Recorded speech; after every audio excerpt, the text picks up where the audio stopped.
Sebelum kita pergi kepada Rizal Hashim dan sebelum kita pergi kepada isu dua atlet negara yang bakal dikenakan hukuman, bagaimana Adamas melihat tentang situasi di mana 6 atlet kita pada bulan Mei tahun 2011 lari daripada menjalani ujian doping. Bagaimana Adamas melihat pada isu ini, dan di sini nampak ketegasan Adamas itu tidak begitu menyerlah.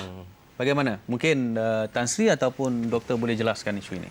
Okey, untuk permulaan, rancangan random testing ialah satu pilar ya yang digunakan oleh pihak Adamas seperti yang digalakkan oleh pihak WADA ya, untuk monitor keadaan doping di negara masing-masing lah. Dan dalam rancangan ini pihak Adamas telah pun menjalankan random testing selama 3-4 tahun yang belakang. Itu ialah perkara yang biasa. So mengikut itu, pada keadaan yang telah disebut, 6 atlet yang pun telah dipilih untuk mengambil ujian. Tetapi seperti yang telah difaham, dia enggan memberi sampel dan telah melarikan dirilah. Dan kes ini telah pun diserakan kepada jawatan kuasa yang tertentu, iaitu jawatan kuasa keputusan.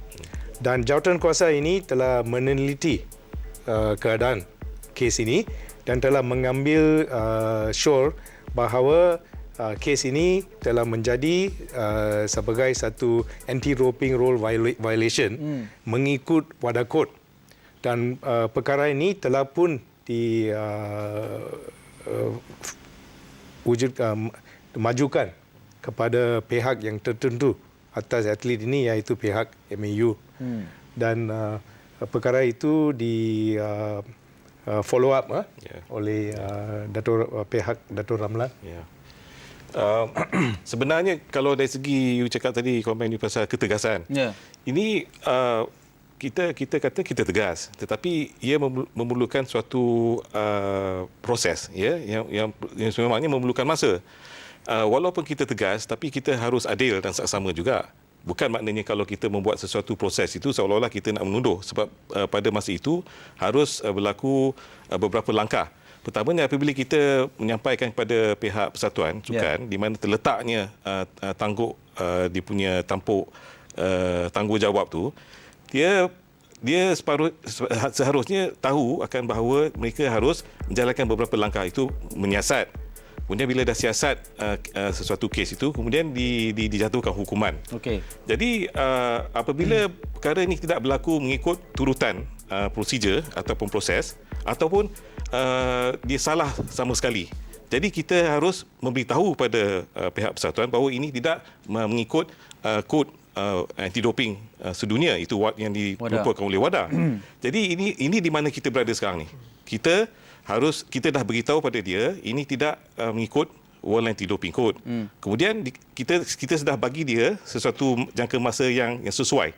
Walaupun kita harus tegas, tetapi kita tak mahu nanti bila sampai masanya untuk kita mengambil tindakan selanjutnya, kita akan dituduh tidak adil dan saksama, dan mungkin kes tu mungkin menjadi bermasalah.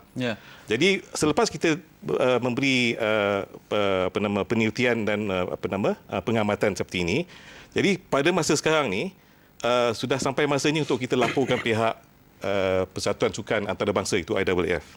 Okey, baik, terima kasih Tan Sri dan juga Datuk. Raja Rizal, kita nak cerita semulalah tentang bagaimana 6 atlet yang lari daripada ujian doping ini, tapi mereka juga diberi ruang untuk beraksi di beberapa tamasya. Misalnya ada yang beraksi di Sukan C, ada juga atlet ini turut beraksi di Sukan C. Jadi nampaknya di sini, walau negara kita macam tak tegas melihat atlet kita walaupun mereka lari daripada ujian doping dan sebagainya, tapi kita tetap memberi muka kepada atlet. Jadi kita tidak serius dalam menangani isu ini. Saya rasa macam Dr. Ramlan jelaskan tadi, kata putus terletak di tangan persatuan sebenarnya.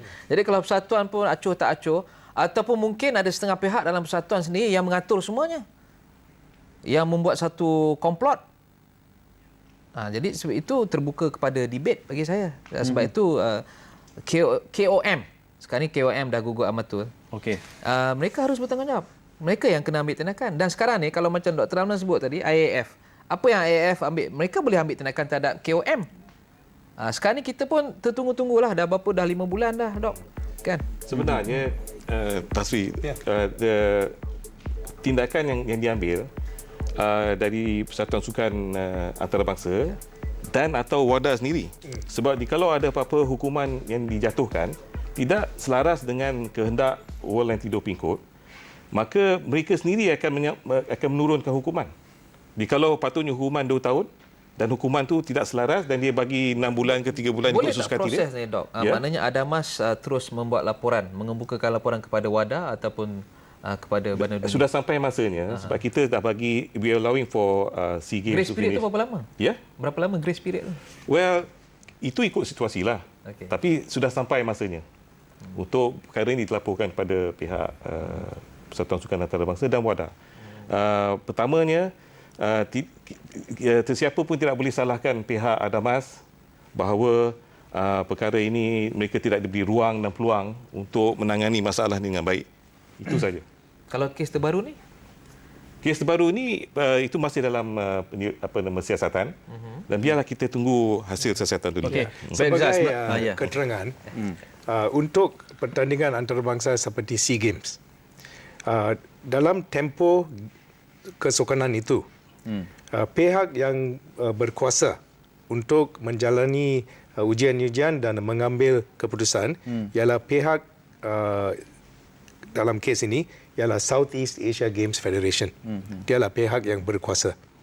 Dan pihak itu telah pun mengaturkan satu sistem untuk menjalankan ujian doping dalam Sukan SEA. Ya. Dan mereka ialah diberi tanggungjawab untuk manage the results daripada test yang telah dihantarlah. Okey. So, keadaan sekarang mereka dalam proses yang mana apabila positif test diterima, dia ada proses untuk memberi atlet